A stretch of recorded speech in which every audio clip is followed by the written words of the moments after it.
There's a specific kind of silence that only exists in the deep, untouched wilderness.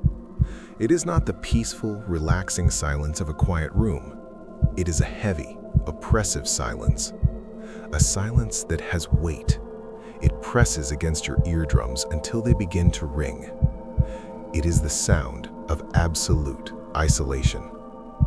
When humans are removed from the noise of civilization, from the distraction of screens, traffic, and other people, our brains begin to desperately search for stimulation. And when the brain cannot find any threats, it begins to invent them.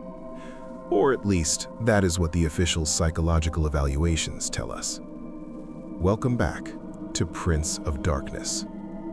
We are obsessed with exploring haunted houses, abandoned asylums, and dark alleys. But the most terrifying places on this planet are not made of concrete and brick. They're made of ancient, towering pines stretching across millions of acres of unmapped territory. Tonight, we're opening a deeply classified file from the United States Forestry Service. This is the complete, unredacted, multi-part documentation of the Blackwood Ridge incident. It is the story of a fire watchman who was stationed in one of the most remote, inaccessible sectors of the Pacific Northwest. A man who spent 30 days documenting a slow, agonizing descent into a nightmare that defies every known law of biology and physics. This is not a quick scare. This is a documentation of pure, inescapable psychological terror. Lower your blinds, turn off every light in your room, and prepare yourself for the deep woods. The Blackwood Ridge is a massive, highly elevated stretch of ancient forest near the Canadian border. It's a designated primitive area. This means no motorized vehicles are allowed, no logging operations are permitted, and there are absolutely no paved roads. The trees here are hundreds of years old, towering 200 feet into the air, creating a canopy so dense that in certain valleys, the sunlight never actually reaches the forest floor. In the absolute center of this green void stands Fire Lookout Tower number 7. Tower 7 is a relic. Built in the 1960s, it's a small 14 by 14 foot wooden cabin enclosed entirely by thick glass windows. It sits perched on top of a rusted steel framework, elevating it 80 feet above the tree line. It's designed to offer a 360-degree view of the endless forest. In the summer of 2019, a man named David accepted a 3-month assignment to man Tower 7. David was 32, a former combat medic, and someone actively seeking profound solitude. He wanted to read, write, and escape the crushing pressure of modern city life. He had passed all the required psychological screenings. The Forestry Service deemed him perfectly stable. Because of the extreme terrain, David could not hike to the tower. He was flown in by a chartered helicopter. David's personal journal, recovered months later, describes the exact moment the helicopter left him behind. The pilot didn't say much. He dropped my supply crates on the small dirt clearing at the base of the tower. I stepped out into the knee-high grass. The pilot gave me a quick salute, pulled the cyclic stick, and the chopper banked hard to the west. I stood there, at the bottom of the massive steel stairs, watching the helicopter get smaller and smaller until it was just a black speck against the gray clouds. And then, the sound of the rotors completely vanished. That was when the reality of the situation actually hit me. The silence washed over the clearing like a physical wave. It was so sudden and so profound that I actually felt dizzy. I was 80 miles from the nearest town. I had no cell service. If I screamed at the top of my lungs, the sound would simply be swallowed by the millions of trees surrounding me. I was entirely alone. David spent his first 2 hours hauling his heavy supply crates up the 80-foot steel staircase. The The metal grated and groaned under his boots. Every step he took echoed loudly across the empty valley. When he finally reached the top, he pushed open the heavy wooden trapdoor in the floor of the cabin and climbed inside. The cabin was utilitarian and cramped. A small cot in the corner, a wood-burning stove, a heavy wooden desk holding a topographic map, a pair of high-powered military binoculars, and a battery-powered shortwave radio. The walls were entirely made of glass. David stood in the center of the room and slowly turned around. In every single direction, as far as his eyes could see, there was nothing but an ocean of dark green pine trees rolling over jagged mountains. It was beautiful, but it was also deeply, deeply intimidating. He unpacked his gear, brewed a cup of black coffee on the small propane stove, and sat at the desk. He reached into the drawer to find the official Forestry Service logbook. The book was heavy, bound in cracked leather. It contained the daily reports of every ranger who had manned Tower 7 over the past 2 decades.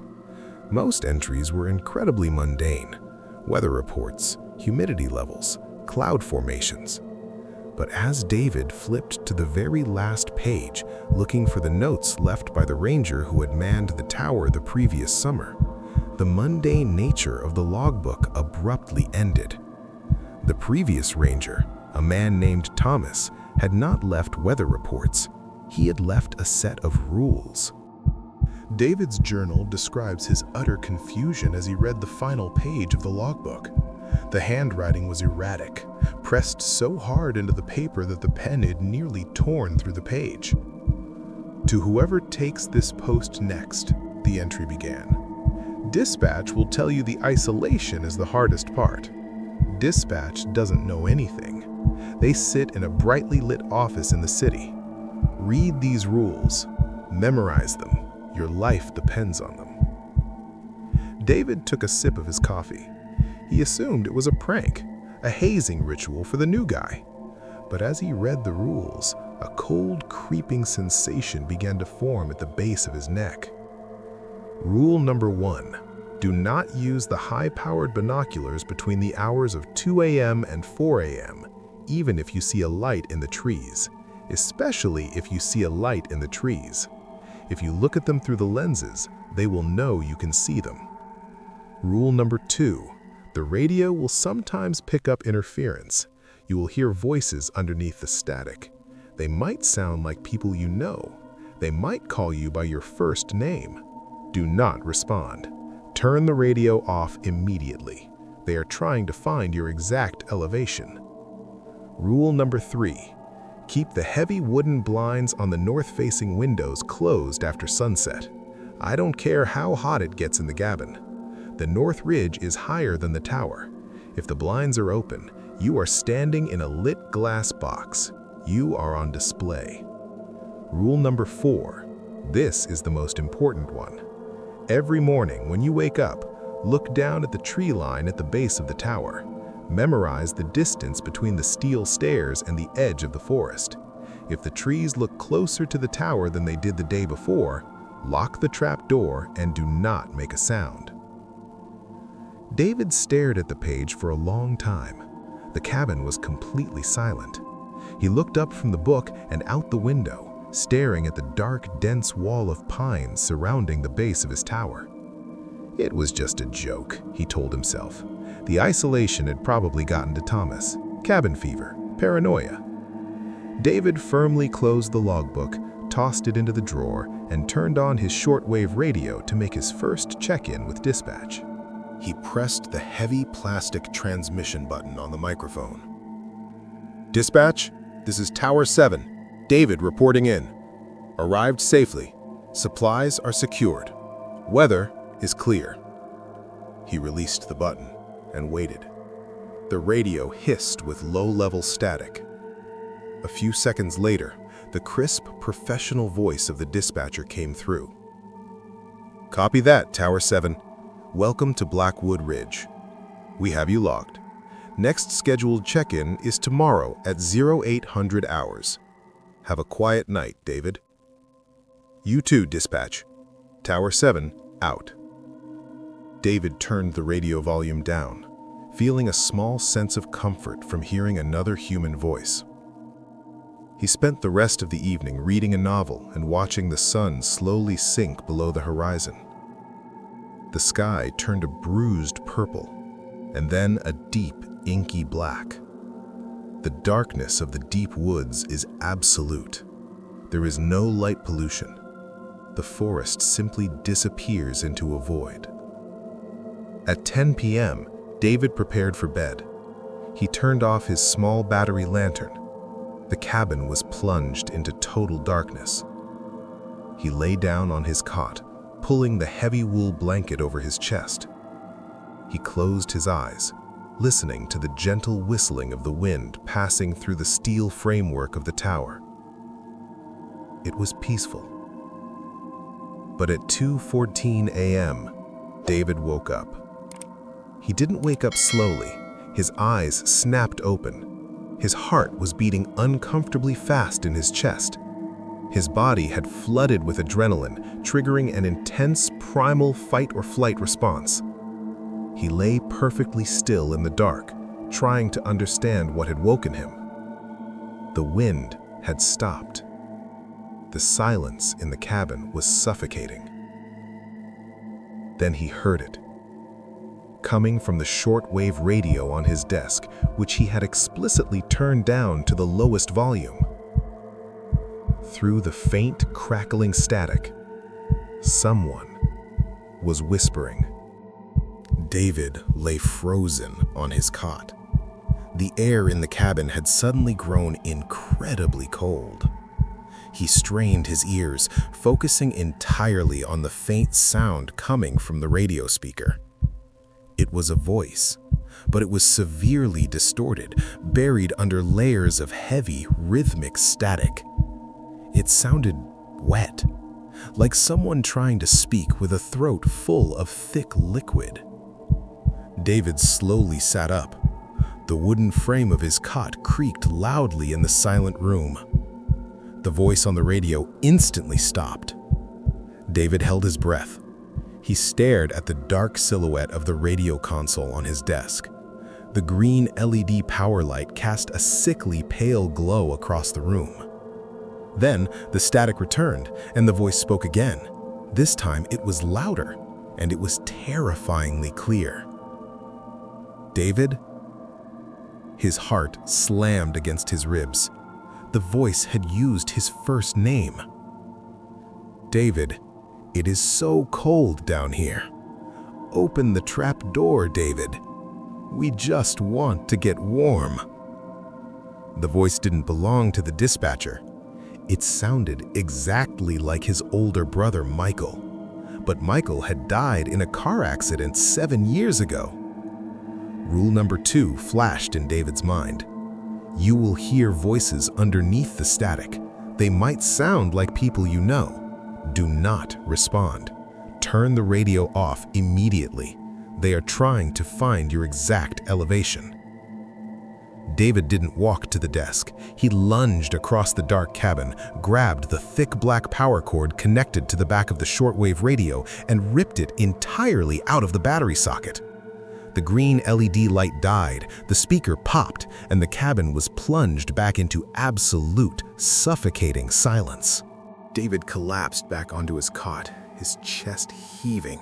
He grabbed his heavy, steel heavy-duty flashlight and his flare gun, holding them tightly against his chest. He didn't sleep for the rest of the night. He lay there, listening to the wind, waiting to hear the sound of heavy footsteps on the metal stairs. But nothing came. By sunrise, the psychological rationalization process began. The human brain is incredibly skilled at protecting itself from profound trauma. In the bright, warm light of the morning sun, David convinced himself it was a nightmare, a hallucination caused by altitude sickness and his first night of extreme isolation, the brain playing tricks with ambient radio interference. He plugged the radio back in, checked in with dispatch at 0800 hours, and went about his daily routine. For the next 3 days, nothing happened. The forest was calm. The weather was beautiful. David read his books, documented the humidity, and began to feel foolish for being so scared.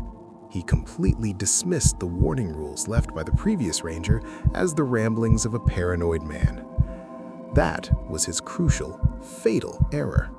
The 6th day brought an unnatural, suffocating heat wave to the Pacific Northwest. The temperature climbed to over 95 degrees. Inside the glass cabin of Tower 7, it felt like an oven. The air was entirely stagnant. As the sun began to set, the heat did not break. The cabin was sweltering. David remembered rule number 3. Keep the heavy wooden blinds on the north-facing windows closed after sunset. If the blinds are open, you are standing in a lit glass box. You are on display. But the cabin was simply too hot. Opening the north windows would create a cross breeze, cooling the small room enough for him to actually sleep. It's just trees, David muttered to himself, wiping the sweat from his forehead. There is nothing out there. He walked to the north-facing wall, unlocked the heavy wooden blinds, and pushed them wide open. He cranked the glass windows outward, letting the cool night air rush into the stifling cabin.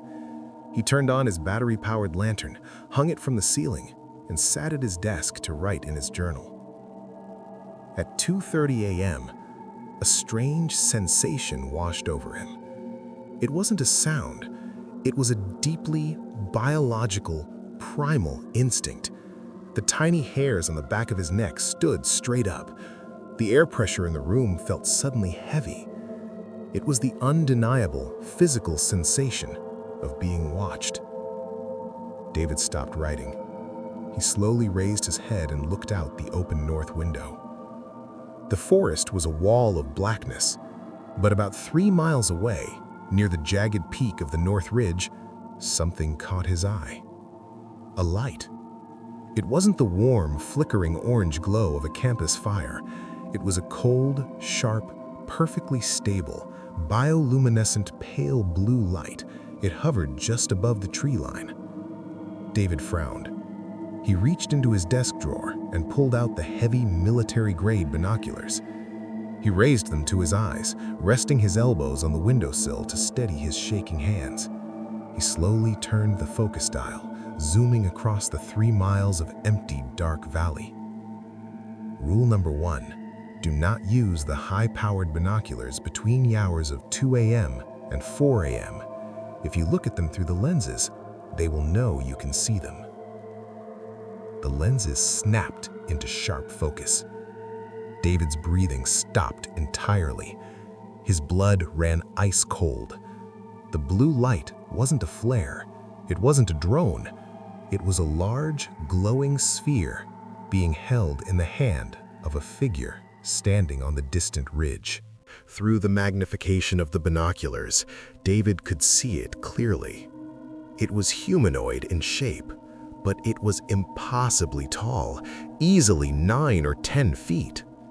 Its limbs were stretched, thin and skeletal. Its skin was completely pale, reflecting the cold blue light.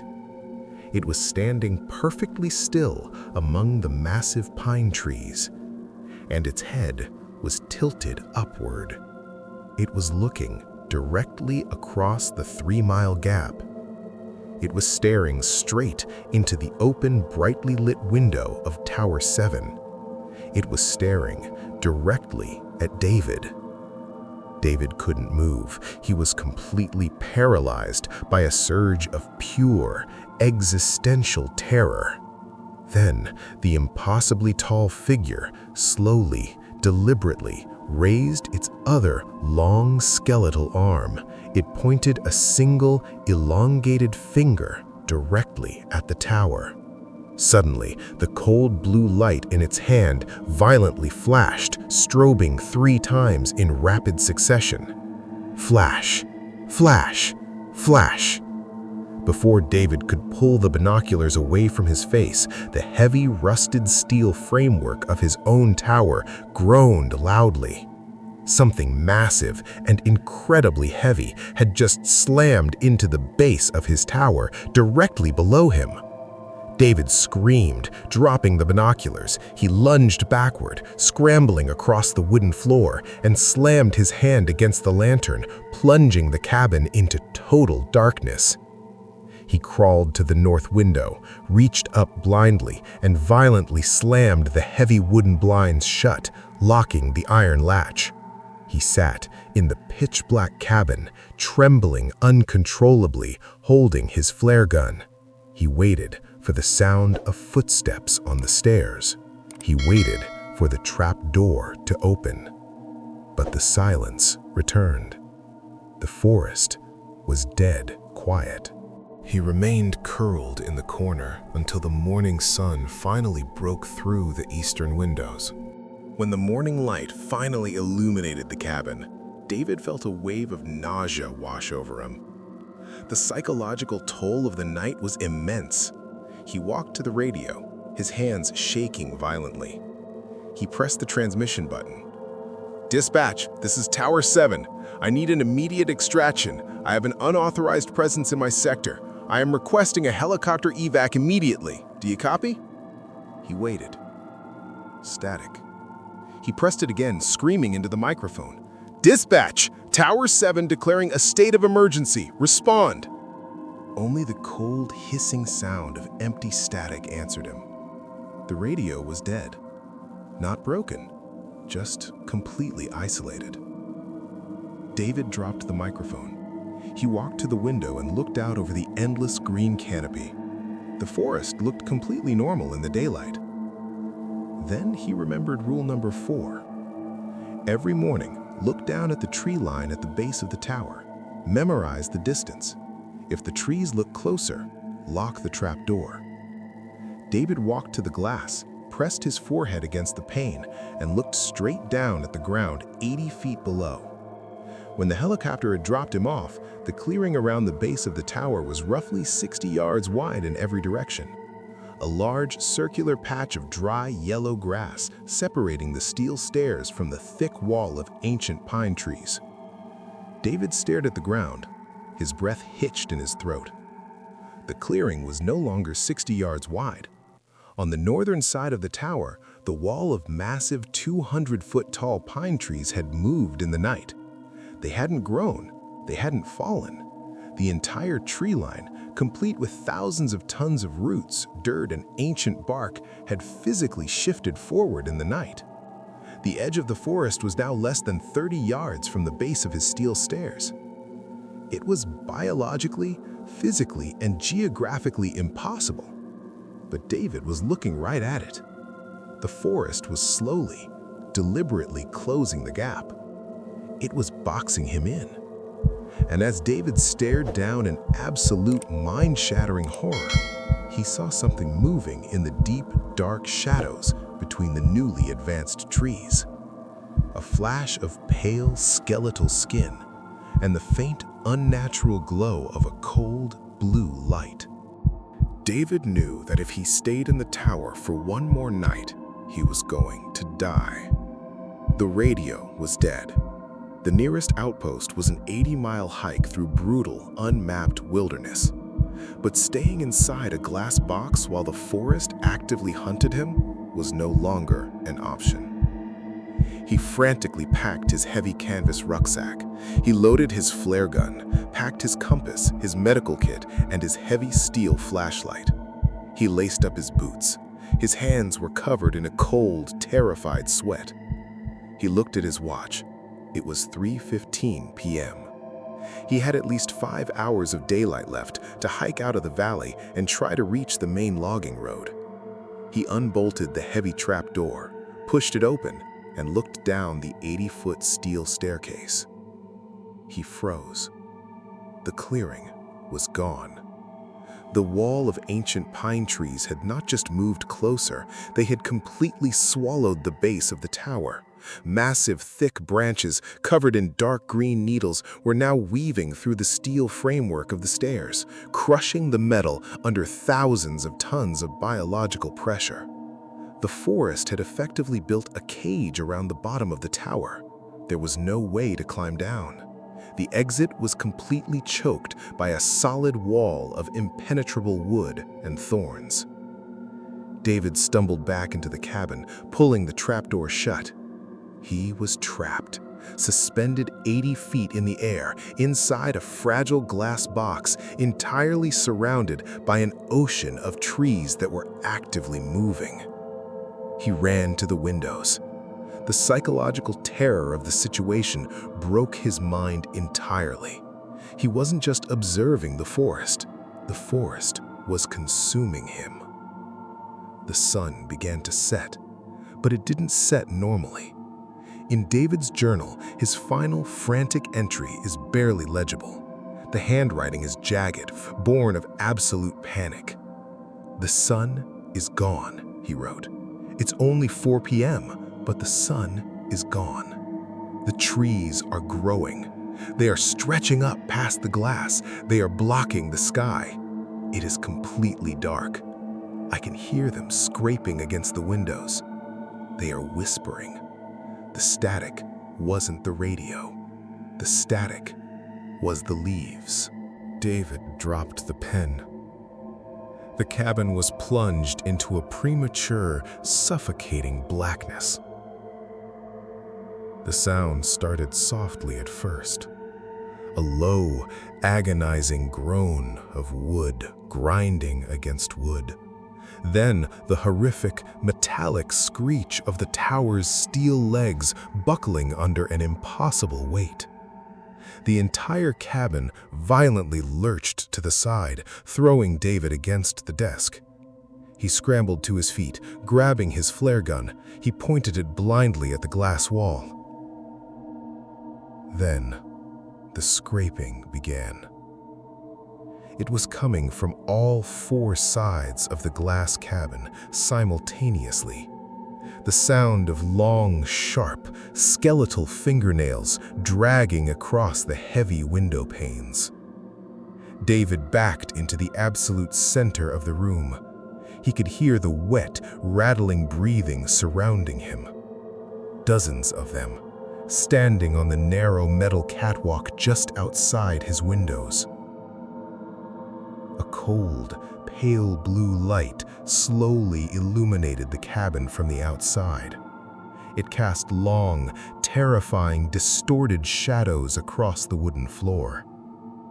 David slowly raised his eyes.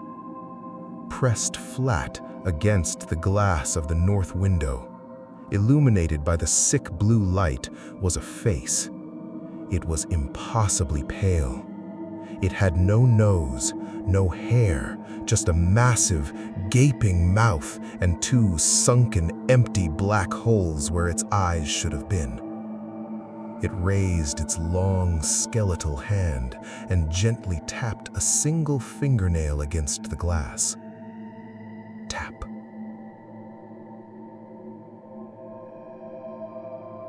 Then another face appeared at the east window. Then the south. Tap. Tap. The glass began to crack. The high-pitched sound of the window pane fracturing echoed in the tiny room. The temperature dropped below freezing. His breath plumed in the air. David didn't scream. He simply raised the heavy magnesium flare gun, aimed it directly at the center of the trapdoor beneath his feet, and pulled the trigger. 3 weeks later, a massive wildfire swept through the Blackwood Ridge. It burned over 10,000 acres of ancient forest. When the smoke finally cleared, a forestry recovery team was sent into the restricted zone to assess the damage. They expected to find the melted, collapsed ruins of Tower 7. Instead, they found the steel framework perfectly intact.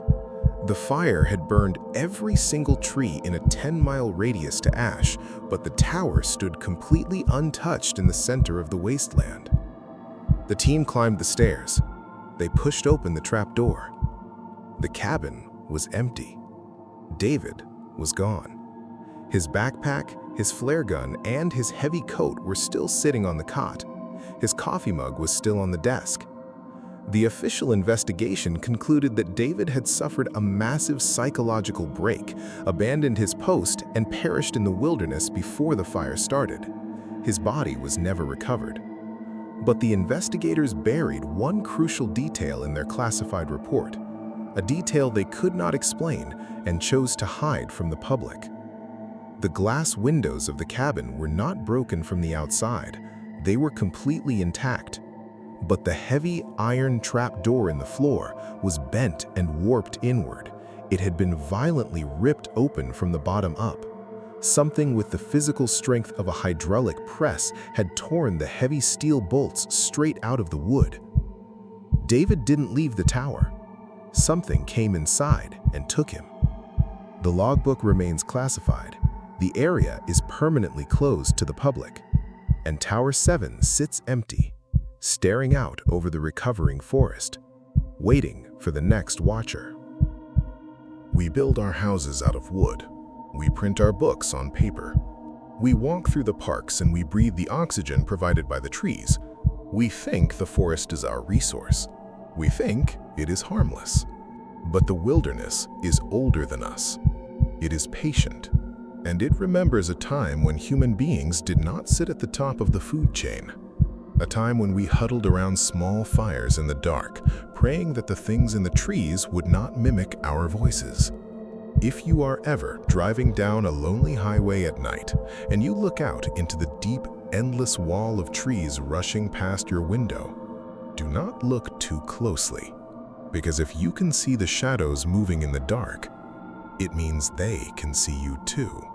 If this deep dive into the restricted files of the Forestry Service kept you awake, prove it by hitting that like button right now. It is the only way to feed the algorithm and keep this channel alive. To join the ranks of the fearless, subscribe to Prince of Darkness and turn on all notifications. We are uncovering new classified horrors every single week. Have you ever experienced something impossible in the deep woods? Leave your story in the comments below. I read every single one. Until next time, lock your doors, ignore the static on the radio, and whatever you do, do not open the blinds after dark. Good night.